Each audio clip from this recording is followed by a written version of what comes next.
السلام عليكم ورحمة الله وبركاته.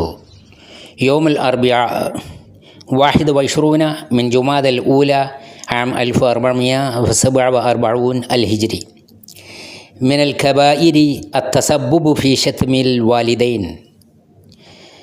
قال النبي صلى الله عليه وسلم: من الكبائر شتم الرجل والديه. قالوا: يا رسول الله، وهل يشتم الرجل والديه؟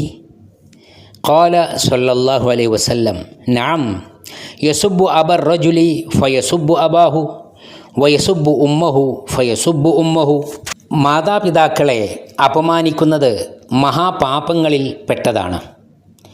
മഹാനായ സഹാബി അബ്ദുല്ലാഹിബിൻ അംർ റളിയല്ലാഹു അൻഹു പറഞ്ഞു, അള്ളാഹുവിൻ്റെ തിരുദൂതർ സ്വല്ലല്ലാഹു അലൈഹി വസല്ലമ ഇങ്ങനെ അരുളി: മാതാപിതാക്കളെ ശകാരിക്കുന്നത് മഹാപാപമാണ്. അത് കേട്ട സഹാബികൾ ചോദിച്ചു, അള്ളാഹുവിൻ്റെ ദൂതരെ, ആരെങ്കിലും മാതാപിതാക്കളെ ചീത്ത വിളിക്കുമോ?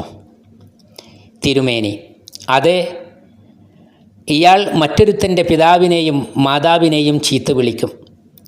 അതിനു പകരം അദ്ദേഹം ഇയാളുടെ മാതാപിതാക്കളെ ഇങ്ങോട്ടും ചീത്ത പറയും. ഇമാം ബുഖാരിയും മുസ്ലിമും ശേഖരിച്ച നബിവചനങ്ങളിൽ നിന്ന് റഹ്മത്തുള്ളാഹി അലൈഹിം ജമീഅൻ.